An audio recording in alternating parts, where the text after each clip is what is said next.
آج جو جگہ ہماری ویڈیو کا موضوع ہے وہ ہے ملتان کا گھنٹہ گھر۔ السلام علیکم، پاکستان جغرافی کی نئی ویڈیو میں آپ سب کو خوش آمدید۔ گھنٹہ گھر کلاک ٹاور وسطی ملتان میں شہر کے پرانے قلعے کے سیدھے مغرب میں اور ایک بڑے چکر سے فوراً سڑک کے اس پار کھڑا ہے، جہاں کئی سڑکیں آپس میں ملتی ہیں۔ 1884 سے 88 کے درمیان اس کی تعمیر مکمل کی گئی۔ یہ ایک انڈو سراسینک طرز کی عمارت ہے جسے برطانوی راج کی ہدایت پر میونسپل حکومت کے ہیڈ کوارٹر کے طور پر استعمال کیا جاتا تھا، جس نے 1858 سے 1947 تک برطانوی ہندوستانی سلطنت پر حکومت کی۔ انگریزوں نے 1849 میں ملتان کو تباہ ہونے والی سکھ سلطنت سے اپنے کنٹرول میں لے لیا تھا۔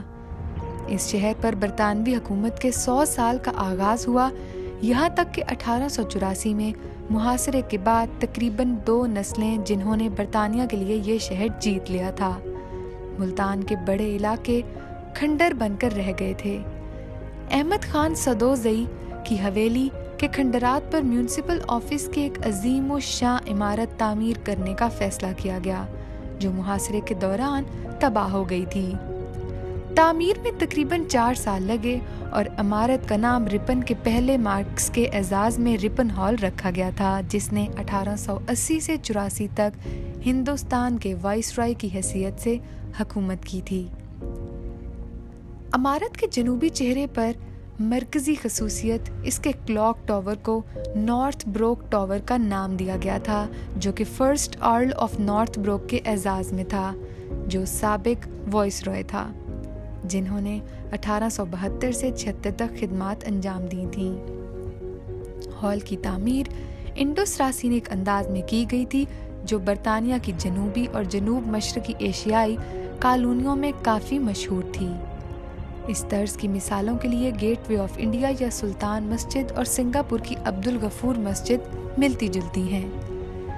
اس انداز کو برطانوی معماروں نے مقبول کیا، جنہوں نے وکٹورین دور کے گوتھک اور نو کلاسیکی طرزوں کو ہندوستان میں راج کی مسلم روایات کے ساتھ ہم آہنگ کیا۔ اس طرز کے نمایاں نشانات میں چھت پر لگے ہوئے محرابوں، پروجیکٹنگ ایوز اور گنبدوں، برجوں اور کیپولوں کی ایک بڑی تعداد کے ساتھ ساتھ مقامی تعمیراتی مواد جیسے کہ بلو پتھر اور ماربل کا استعمال شامل ہے۔ 1947 میں برطانوی راج سے آزادی کے بعد ہال کا نام جناح ہال رکھ دیا گیا، لیکن وہ انتظامی مرکز کے طور پر کام کرتا رہا۔ جیسے جیسے شہر بڑھتا گیا، دفتر کی جگہ کم ہوتی گئی اور شہر کی انتظامیہ ایک مختلف عمارت میں منتقل ہو گئی۔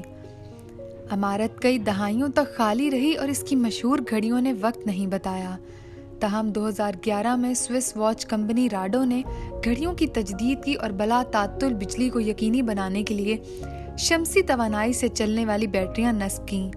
یہ عمارت کو میوزیم میں تبدیل کرنے کے لیے 40 ملین پاکستانی روپے خرچ کرنے کے دباؤ کے ساتھ ہوا، جو کہ ڈان کے ایک مضمون کے مطابق 2011 تک تقریباً 50% مکمل ہو چکا تھا۔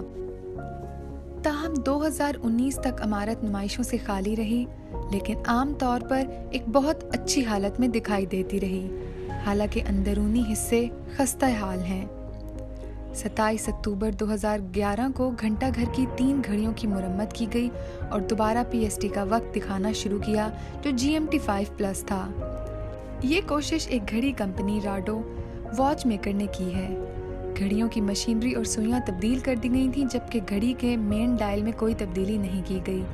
یہ شمسی توانائی پر چلتا ہے اور گھڑی نے 1985 میں کام کرنا چھوڑ دیا تھا، اور اس کمپنی کی تبدیلی کے بعد اب گھڑی نے دوبارہ سے چلنا شروع کر دیا ہے۔ تو ناظرین، یہ تھی ملتان کے گھنٹہ گھر کی مختصر سی تاریخی اور جغرافیائی معلومات۔ امید ہے آپ کو ہماری باقی ویڈیوز کی طرح یہ ویڈیو بھی اچھی لگی ہوگی۔ اگر آپ کو ہماری ویڈیو پسند آئی ہے تو اسے لائک اور شیئر کرنا مت بھولیں، اور اپنا فیڈ بیک ہمیں کامنٹس کے ذریعے بتانا بالکل مت بھولیں۔ بہت شکریہ۔